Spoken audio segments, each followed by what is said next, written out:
చాలా అరుదైన కాన్సెప్ట్ తీసుకున్నారు. Baby clothing brand. ఎట్లా మీకు ఈ ఆలోచన, ఇన్స్పిరేషన్ ఏంటి? So, first to start with, I'm a doctorate in chemistry only. So I understand how the impact of pesticides or other things on the environment. అది కొంచెం ఐడియా ఉంది. Plus, so the brand started in Australia. మేము ఆస్ట్రేలియాలో, it's Australian brand. Okay.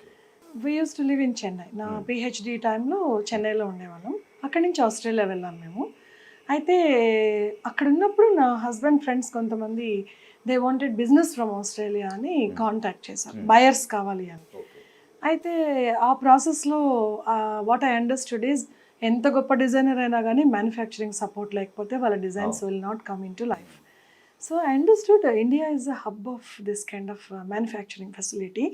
ఇంత మంచి ఫెసిలిటీకి మనకి access ఉన్నప్పుడు మనం ఎందుకు వేరే ఎవరికో బ్రాండ్స్కి చేయాలి, మన బ్రాండే ఎందుకు చేయకూడదు అన్న కాన్సెప్ట్లో యాక్చువల్గా ఫస్ట్ సీడ్ థాట్ వచ్చిందండి. తర్వాత because I know the effects of pesticides and especially clothing, fast fashion అర్థం అవడం వల్ల నేను బేబీ క్లోదింగ్ చేద్దాం, అది ఆర్గానిక్ కాటన్ బేబీ క్లోదింగ్ చేద్దామని డిసైడ్ అయ్యాం. That's how the journey started. ఇది 2010, 2012 మధ్యలో జరిగింది సార్. అవును సో సార్. అప్పట్లో చాలా టఫ్ మార్కెట్ ఉండేది, అప్పుడప్పుడే గ్రో అవుతుంది. సో ఆస్ట్రేలియాలో బూమింగ్ అయి ఉండొచ్చు, కానీ ఇండియన్ మార్కెట్ మేము వెంటనే ఇండియన్ మార్కెట్లోకి రాలేదు సార్. ఎందుకంటే మేము వీఆర్ స్ట్రగ్లింగ్ టు ఫైండ్ అసలు ఎట్లాగా మార్కెట్ ఏంటి. నాకు ఓన్లీ కెమిస్ట్రీ బ్యాక్గ్రౌండ్ ఉంది కానీ బిజినెస్ బ్యాక్గ్రౌండ్ కానీ డిజైన్ బ్యాక్గ్రౌండ్ కానీ ఏమీ లేదు. The only qualification I had is I'm a mother. And ఎప్పుడు కూడా మా బాబుకి మంచి క్లోదింగ్, క్వాలిటీ క్లోదింగ్, పెస్టిసైడ్స్ లేకుండా, హార్మ్ఫుల్ కెమికల్స్ లేకుండా ఉండే clothing, safe clothing, I use to look for that kind of a clothing. అందువల్ల ఇమీడియట్గా మేము ఇండియాకి రావాలి అన్న థాట్ అయితే రాలేదు. మార్కెట్ టెస్ట్ ఫస్ట్ మేము ఆస్ట్రేలియాలో లాంచ్ చేసిన తర్వాత విత్ ఇన్ 2 years యూఎస్కి వెళ్ళాము. And people just loved our brand. They అంటే డిజైన్స్ ఫ్రెష్గా ఉన్నాయి, ఫ్యాబ్రిక్ సాఫ్ట్గా ఉంది. So they loved it so much. అంత అప్రిసియేషన్ వచ్చాక అనిపించింది, అరే మనం ఇండియాలో ఎందుకు లాంచ్ చేయకూడదు దీన్ని అని.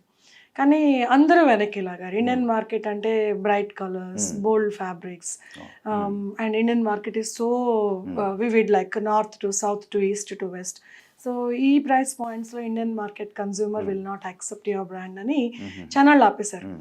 సో 2019లో నేను టెస్ట్ మార్కెటింగ్ చేద్దాం అన్నాం. దానికి ముందర ఐఎస్బీకి యాక్చువల్గా కేస్ స్టడీగా ఇచ్చాం దీన్ని. They got back to us saying price points కొంచెం తగ్గించగలిగితే కనుక ఇండియన్ మార్కెట్లో టైనీ ట్రీకి మంచి ఫ్యూచర్ ఉంటుంది అని ఐఎస్బీ నుంచి ఒక టీమ్ ఆఫ్ పీపుల్ మాకు రీసెర్చ్ రిపోర్ట్ ఇచ్చారు. ఆ కాన్ఫిడెన్స్తో 2019లో ఒక ఎక్స్పో చేసాం, సిబిఎంఈ ఎక్స్పో అని ముంబైలో. అండ్ ఆ ఎక్స్పోకి త్రూ అవుట్ ఇండియా రీటైలర్స్ వస్తారు.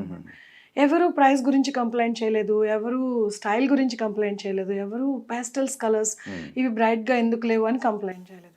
సో ఆ కాన్ఫిడెన్స్తో 2020 February I came to India, thinking we are going to expand in no time.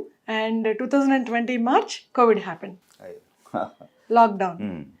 So while initial plan is to go into stores, వేరే option లేకపోవడం వల్ల online first చేద్దాము అని ఆన్లైన్కి launch చేసాం sir. And then అదే టైంలో Hyderabad is very welcoming for us. Minimee అని జూబ్లీ హిల్స్ రోడ్ నెంబర్ 45లో ఒక స్టోర్ ఉంది. They started stocking us and Hyderabad is just loved our brand so much. ఇప్పుడు we're into almost 25 stores across India. And we are also into Kim's Cardinals and Continental Hospitals. Right. And